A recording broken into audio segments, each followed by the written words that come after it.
What's up, SnowTrax Nation? Today I'm bringing you an overview video of a new model from Skidoo for 2026. That model is the Expedition Xtreme, in this case the 850 E-TEC. Now this thing is based off the Expedition platform, which for 2026 comes in the G5 chassis, which is great. You get all the benefits of the G5, you get the cool styling, of course, and in some models you get the ability to spec it with the 10.25-inch display. Here though, it basically comes just like this. Now it looks like a stripped down version because it is a stripped down version. The other Expedition models get the 2-up seat and they get the cargo rack, and in some cases get a cargo box. In this case, you get neither. It comes just like this, stripped down. It is a 1-up sled, technically. What's it for? Well, reality is it's for a guy who wants to be able to ride on the trail and slay some sweet corners and maybe hit some jumps and pull some wheelies, but also be able to do some work at the end of the day, and it is very capable of doing both of those things. So what are some of the features that we see here? Well, first of all, this thing comes with a new skid frame. It's called the uMotion, and it's loosely designed, or it was inspired by the backcountry skid frame. Also coming directly from the backcountry is this front suspension. So this is a G5 chassis, so obviously the bulkhead and everything is the same as a G5. The tunnel is wider to fit the 20-inch wide track, but the bulkhead is the same. So the front suspension is literally the exact same setup as what's on a backcountry. The parts are all identical, the spindles, everything, even the skis. Where other Expedition models get the bigger utility ski, the Xtreme model still gets the crossover ski, so that's what you're seeing here. What it doesn't get, obviously, is a windshield. This is some kind of weird plastic deflector here. It does basically nothing except look cool, and it does look cool, so that's something you don't get on the Xtreme model. All the other ones have these giant windshields. This one doesn't even get a windshield. You do get handguards, so that'll keep your hands warm. That's great. The rest of you will be freezing, though. Also, you get a mountain bar loop here. These models, particularly this Xtreme model, is designed for on and off trail use. The narrower front end and the 20-inch wide track make it so easy to go off the trail. It's unbelievable how much flotation you get with this sled. It can also be side hilled and carved in the deep stuff. It's pretty impressive that it can do that. It's pretty cool. Some things about the Expedition lineup in general, they do feature run backwards reverse, so RER on the 2-stroke models, and push button mechanical reverse on the 4-stroke models, all operated by the same button that works on all the other sleds in Skidoo's lineup. But it also has a high and low transmission with a selector switch right here, and that's pretty cool. If you want to haul heavy loads, you put it in low range, and you can tow up to 1,500 pounds with the HD bumper on this thing. That's staggering. Moving backwards on this sled, you've got, instead of a 2-up seat here, which does clip right on. If you want to go 2-up on this model, you literally just buy the seat. You need nothing else. It clips right on and you're good to go. But if you don't use the 2-up seat, you still get the cool little storage box back here, which is hard to work with my gloves on. And it's standard, so you can haul stuff with you even without extra accessories. Also back here is the battery, which is super easy to get to if you ever need to. And then of course in the back, you've got this cargo platform that is super capable. 125 pounds is what you can stack on here. That's a ton of crap. So if you're the kind of person who doesn't need a 2-up seat but still wants to haul a bunch of stuff with you for ice fishing, for hunting, for going out in the bush and cutting wood or whatever, you got all the capability you could possibly need right here without the big 2-up seat in the way. So that's great. One thing I want to mention about this setup is that the older Expedition cargo platform did not have 16-inch wide link attachment points on it, or it did, but it wasn't standard that way. It didn't come set up that way. This one does. So this comes with 4 link attachment points. They are set up at 16-inch wide intervals, so you can use any 16-inch wide link accessory, just clips right on here. Anything you've already got in the garage fits right on here, which is awesome. So the seat on this thing is a little bit wider than on a 15-inch wide model. Obviously the tunnel is wider. You can see that it's tapered right here and angled. So while it is wide, it doesn't take very long on this sled to get comfortable with the extra width, and it doesn't feel like it's wide anymore. The only time I noticed it after riding it for a day was when I was trying to hang it out in the corners and get my knee around these side panels. The side panels are pretty chubby on this thing, and it makes it more difficult to get your knee way out when you're really trying to corner hard, though it isn't impossible, so it is doable. But the seat's a little wider. It's very comfortable. It's stubby. So it's easy to swing your leg back and forth when you're riding off trail. You need to get from side to side on the running boards. It's super easy to do that. I mentioned earlier that this thing comes with the smaller display, or that some models of the Expedition don't come with the 10.25 display. This one is one of those models that doesn't. This comes with the 4-inch display, and it can only be spec'd with the 4-inch display. There's no boxes to click when you're ordering this thing to get the big display. This is the only way it comes, and that's sad in my opinion. I really wish Skidoo had made the option for you to get the 10.25. This is called an Xtreme, so why is it not capable of getting like the Xtreme makeover, getting the good parts, you know? With that sled, this 4-inch display is fine. It gives you all the information you need. It's not flashy and in your face, but it works just fine. The left-hand switchgear as well is the type that works with the 4-inch display. It does not have all the same buttons as the 10.25.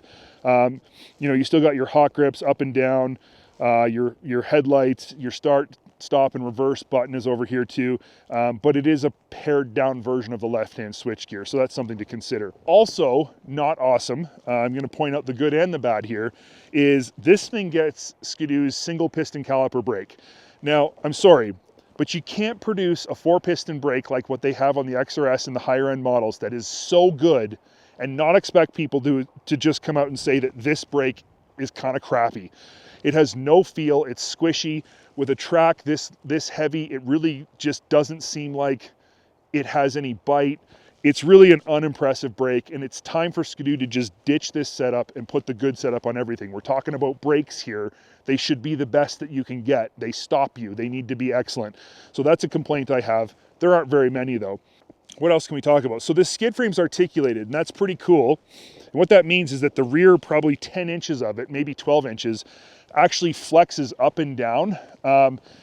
And what this does is it allows you to reverse into snow and in deeper snow and in different situations where normally a regular track might trench down under the snow.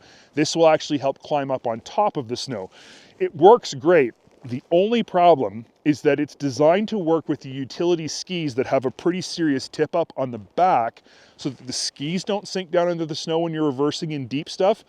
These are the crossover skis. These aren't the utility skis. They don't have that tip up. So while the track is capable of backing you up in the deep snow, I found that the skis immediately just sink down and get you stuck anyway. So it's a great setup. It also allows for awesome wheelies. It weight transfers like crazy, and you can pull wicked wheelies on this thing. And I don't care what anybody said, pulling wheelies feels cool. And whether it looks cool or not doesn't matter, because I feel cool, and that's all that really matters. What's interesting about this articulated skid frame though, is that you can lock it flat. So if you don't want it to be articulating all the time, you can push these little pins in and it will stay locked just like a flat 155. I don't know that I talked about that, but this is a 155-inch skid frame. It's really long and 20 inches wide. So yeah, it's pretty versatile that way in terms of the skid frame, how it can work, what it can do, but you definitely feel when you're on the trail that even though the rear end of the track is on the ground, it does give you kind of more like a 146 feel, because that rear section can just flop up and down as it needs to. So that's an interesting kind of aspect to this skid frame. I really like it. It works good. Now, we've done a bunch of testing with competitive models, and this thing doesn't ride as good as the Polaris 20-inch wide skid frame and the Titan, but it does ride really well. So that's big kudos to Skidoo for designing a skid frame that works as good as this one does. No one who rode it had any problems with it, who had any complaints. We all loved it. Actually, we all love this sled as a whole. One thing about this sled that we're not like super amped about, and yet it's kind of funny because we also don't really have any complaints about it, is the shock package. Again, this thing says Xtreme right on it, and yet it's got a set of KYB steel, like threaded preload adjustable shocks. There's no compression or rebound damping adjustment. There's no piggybacks. There's nothing. These are base shocks. Now, why would an Xtreme vehicle get base shocks? That doesn't make any sense. These things should at least have compression clickers somewhere on them. It would look cooler if it had piggybacks. If it's going to be called an Xtreme and you're going to promote it as something that can go out and just rip and have an awesome time, put good shocks on it. Like, let's just do that. Now, with all of that said, and this is really important because this sled is a fantastic deal. When you compare this thing to anything else that even remotely resembles it, This thing is so much cheaper. The Expedition Xtreme is a fantastic deal in the marketplace right now, especially when you consider you're getting a full 850 E-TEC under the hood. So yeah, it doesn't come with high-end shocks, and yeah, it doesn't come with a high-end display, and it's missing a few other, maybe upgrade things that you might want. You can add that crap later on if you want to and still be less money than its closest competition, which is the Lynx Commander. So it's hard to harp on something that's that good a deal, even when it doesn't come with all the fancy stuff, right? I mean, you could do shocks, you could do a set of Elkas on this thing and put like, a GPS up on the dash and put a 2-up seat or a cargo rack or whatever you want and still save money to its closest competition. So that's something to consider for sure.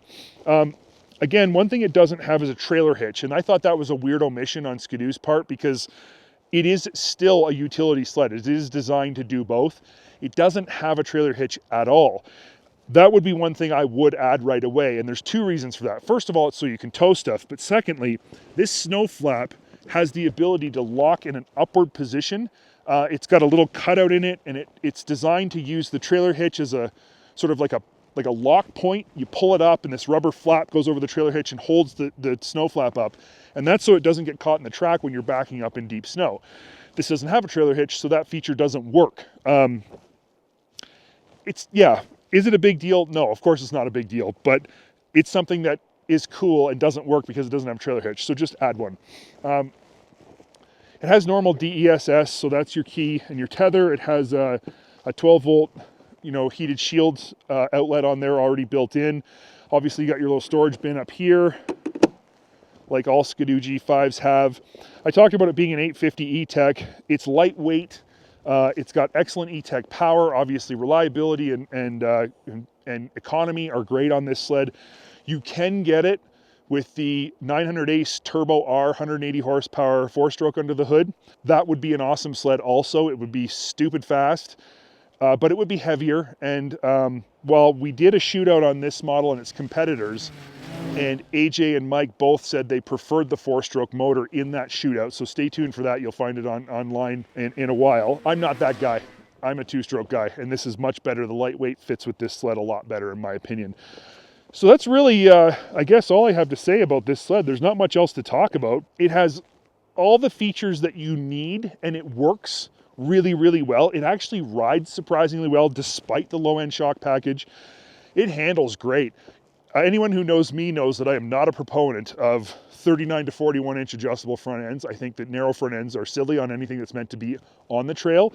On a utility sled like this that's designed to go off trail as well, it makes sense and I'll allow it. But interestingly, it actually handles really good on the trail. I don't have any complaints about how it handles. I'm sure it would handle better with a 43 inch front end like what's on an MXZ. I'm sure that would be the case. But even like this, it still handles pretty darn good. And I think part of that is because the 20 inch wide track is so wide that it actually stops some of the body roll and the inside ski lift that you might find on a sled with a narrower skid frame and a narrower front end. So whatever's going on here works. Is this a sled that I would ride? 100% I would. It is a fun sled. It's capable. It can go anywhere and do anything. Addition of the 2-up seat kit, which I'm sure is, $400 or $500, but still you spend that money. It's a great 2-up sled. It's just got so much cool factor built into it in this weird kind of way with a 20 inch wide track. It just doesn't make any sense, but it just works. So that's my thoughts on this thing. I think anybody who's looking for sort of a different idea, a different ride, something new, something they've never tried before, you want to go off trail, but you're not like a backcountry rider, that's, I guess, the kind of thing is you've got a backcountry if you're a side hiller, if you're a guy who wants to carve sweet pow turns and climb hills all day.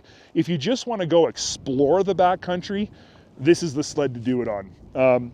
It'll still side hill, it'll still carve. It takes a little more effort, but it'll still do it. But it just stays up on top of the deepest, softest snow. You can just cruise right across the top of it. So it's a really great exploration snowmobile.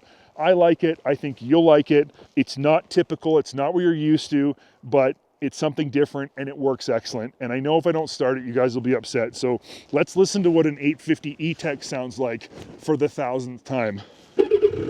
Oh, so amazing.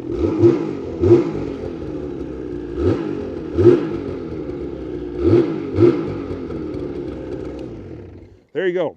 So I hope you guys found this interesting and informative. And if you liked it, push that like button.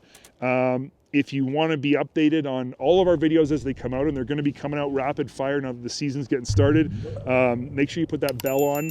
And certainly, if you haven't already subscribed, first of all, what are you thinking? Second of all, just push that subscribe button. It helps out us. It makes it so that you'll never miss out on anything we got coming up, and it tells us you care. And that means a lot to us. So yeah, this is all I got for you guys. Hope you appreciated it. Hope you enjoyed it, and we'll see you on the next one.